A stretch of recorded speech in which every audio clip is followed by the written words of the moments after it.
Salut les disciples de la boxe, c'est Jean-Charles, accompagné de Ferdi Zongo. Comment ça va? Salut à tous, un peu fatigué.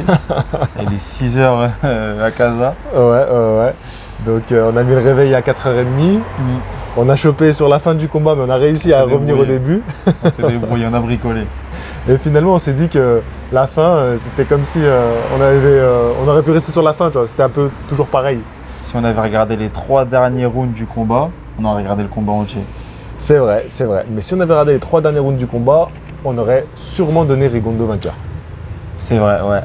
Et c'est pas le cas. Quel combat. Qu'est-ce que tu en penses?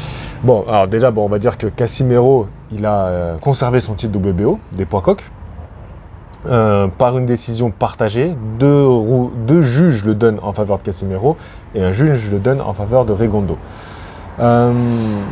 On avait du mal à juger les rounds, très clairement. Ouais, honnêtement, clairement. Il y a Casimero le champion d'un côté, Rigondeaux de l'autre.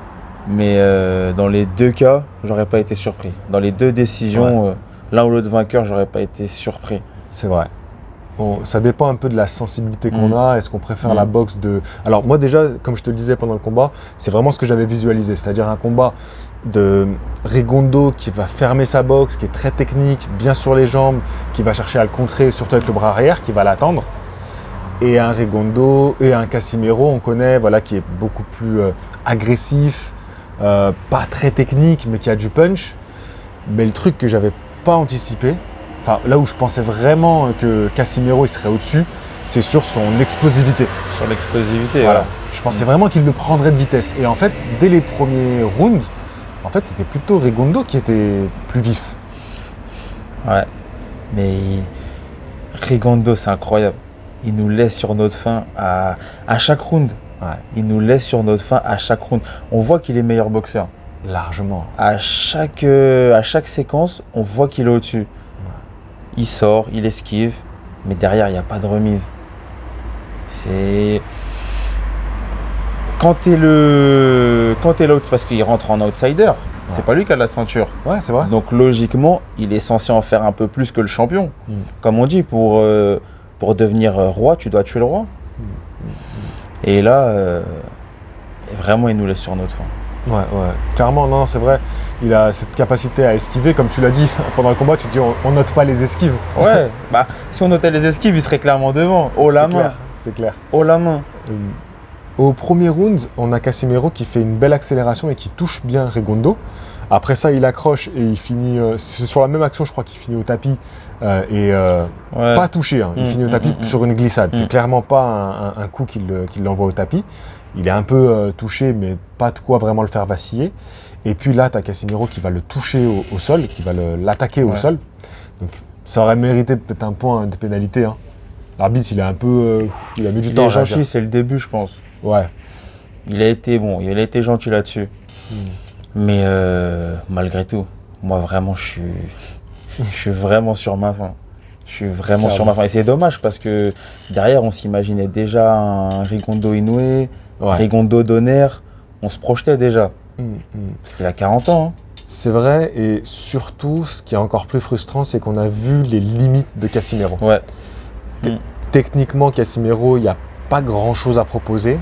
Et en termes d'adaptation au combat, ce qu'on appelle le fighting IQ, l'intelligence du ring, il a quasiment rien proposé. Et même pire, plus le combat avançait et plus il était limité et plus il sortait de son combat. C'est-à-dire qu'il se précipitait, des coups de plus en plus larges, plus du tout de combinaison. Donc il avait un peu le jeu de jambes à la Manny Pacquiao, quand les Philippins vraiment, ils accélèrent, ils décalent, ils avancent, mais aucun jeu de tête et pas de mitraillette au niveau des bras. C'est-à-dire que c'était vraiment de plus en plus un crochet large, le bras arrière large. Mais ça passait pas parce qu'il voyait tout venir, Rigondeaux. Mais c'est ça, il n'a pas changé de stratégie du premier au dernier round. Il n'a pas changé de stratégie. Donc je sais pas c'était quoi ses consignes. Ou si vraiment il était en face, il avait vraiment plus fort que lui. Mais il n'a pas essayé de s'adapter, de changer de stratégie, de varier. Il rentrait dedans et comme tu as dit, c'était de plus en plus large. C'était de plus en plus large. Les coups, en fait, au début, c'était vraiment serré. Casimero, moi, je le mettais devant parce que c'était quand même lui le champion et c'est lui qui faisait le combat. Ouais, d'accord. Mais plus le combat avançait, plus les coups devenaient de plus en plus larges. Et Rigondeaux, pareil, dans les esquives, c'est 1 mètre. Il manquait juste la finition derrière, les remises. C'est ça qui lui a manqué en fait. Alors, je trouve que quand même, il avait la remise, c'est-à-dire qu'il avait le contre, ça souvent touchait, il touchait, en fait. Mais après, il finissait pas les actions. C'est ça. Il arrivait à... Quand il envoyait son bras arrière, ça rentrait. Quand il envoyait son bras arrière, ça rentrait. Et derrière, il n'y avait pas de finalité. Ouais. À l'avantage de Casimiro qui remporte quand même ce combat-là au point, c'est que l'ensemble du combat, il fait le pressing, il fait le combat, c'est lui qui amène le combat. Et ça, sur ça, il a été constant. C'est ce que je te disais. C'est à l'appréciation de chacun. Mais quand c'est toi qui as la ceinture, c'est à ton adversaire de venir te chercher. C'est lui qui la veut, la ceinture. C'est à lui de tout faire pour venir te bousculer, te déborder, t'agresser en quelque sorte. Et là, ça a été vraiment Casimiro l'agresseur du début à la fin. Malgré que sa stratégie, on a vu ses limites. Ah oui, et c'est ça qui est dommage en fait, parce qu'on voit Rigondeaux sur le combat, c'est clairement le meilleur boxeur. Clairement. Et il repart avec la défaite. Ouais. Et est-ce qu'on lui donnera une autre chance pour un titre mondial? Parce que là, c'était une chance pour un titre mondial à 40 ans. À 40 ans, il a montré qu'il avait encore des belles jambes, qu'il avait encore un super coup d'œil, qu'il avait encore du punch. Parce que Casimiro, il le respectait, hein, son punch. Il l'a senti. Il l'a senti. C'est ça, à 40 ans. Franchement, je suis déçu pour Rigondeaux.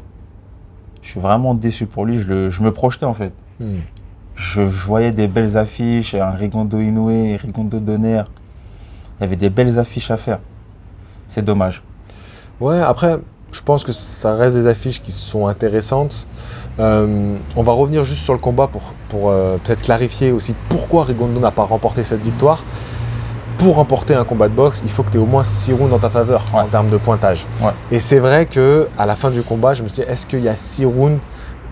À partir de la mi-combat, je t'ai dit que pour moi, là, il prend l'avantage Rigondeaux parce que voilà, les coups de plus en plus larges, souvent il finissait dans les cordes. Mais est-ce que j'avais clairement 6 rounds qui sont nettement à l'avantage de Rigondeaux? C'est difficile. C'était dur à juger. C'est vrai que c'était dur à juger. Il y a 2 écoles. C'est ça. Il y a 2 écoles. Et en même temps, Casimiro, c'est vrai qu'il y a peu de coups qui ont vraiment porté, vraiment touché. Donc c'est un combat très serré. En tout cas, moi je veux pas de revanche. On se lèvera pas, on se lèvera plus. Hein. Ça m'a suffi. Et non, je pense qu'on a fait le tour un peu. Je pense que Rigondeaux peut encore avoir une chance pour un beau titre. Tu vois, comme Gamboa à qui on propose encore des belles affiches assez régulièrement. Tu vois qu'il y a encore des chances alors qu'il est terminé Gamboa. Alors que Rigondeaux, il a montré qu'il était encore au niveau mondial, tu vois. Pour moi, il a montré qu'il était encore là. Il est au niveau, il a la technique, il a tout ce qu'il faut. Mais est-ce que ça va intéresser le public? Par contre, voilà, c'est ça. Est-ce qu'il a fait une bonne pub? Et là, je pense pas. Il n'a pas fait une bonne pub pour sa boxe, en fait. C'est ça. Ça va être compliqué. Parce que même aller le chercher juste pour le nom, il est dangereux. Tu vois, si tu es classé, on va dire, dans le top 10, tu veux te faire grimper. C'est dangereux quand même, Rigondeaux. Ça reste un nom. Ça reste un nom. Mais maintenant, est-ce que c'est vendeur? C'est ça. Mais tu te dis, est-ce que le chercher, t'as pas une super bourse et tu prends un risque sur le ring. Donc ça vaut pas vraiment le coup.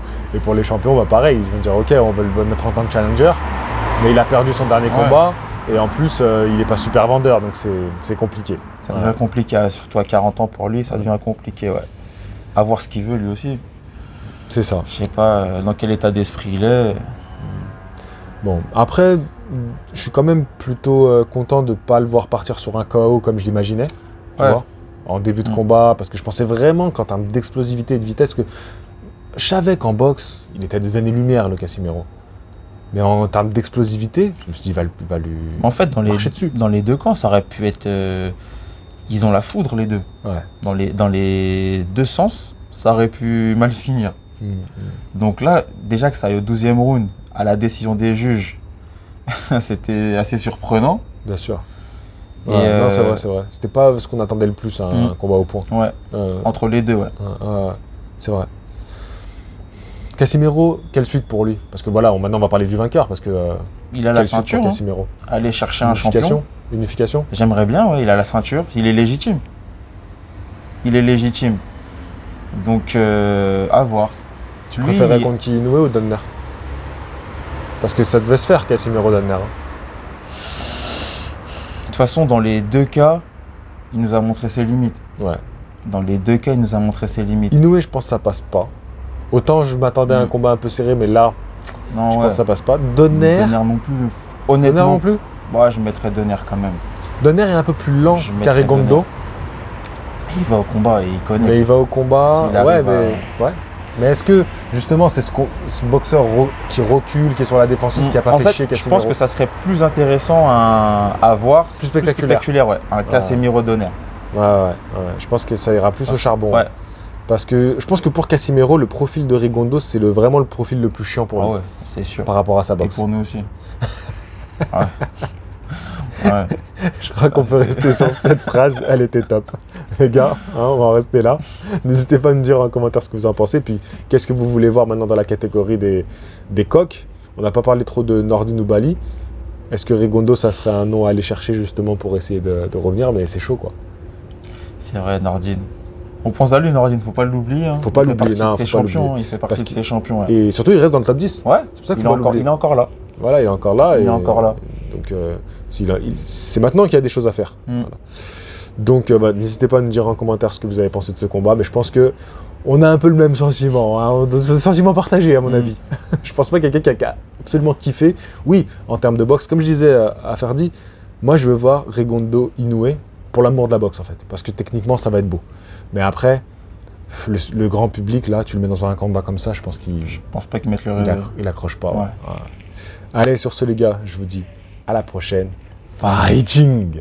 Et on va faire une interview qui sortira d'ici quelques jours. Une interview avec Ferdi. Vous allez le voir, très intéressante.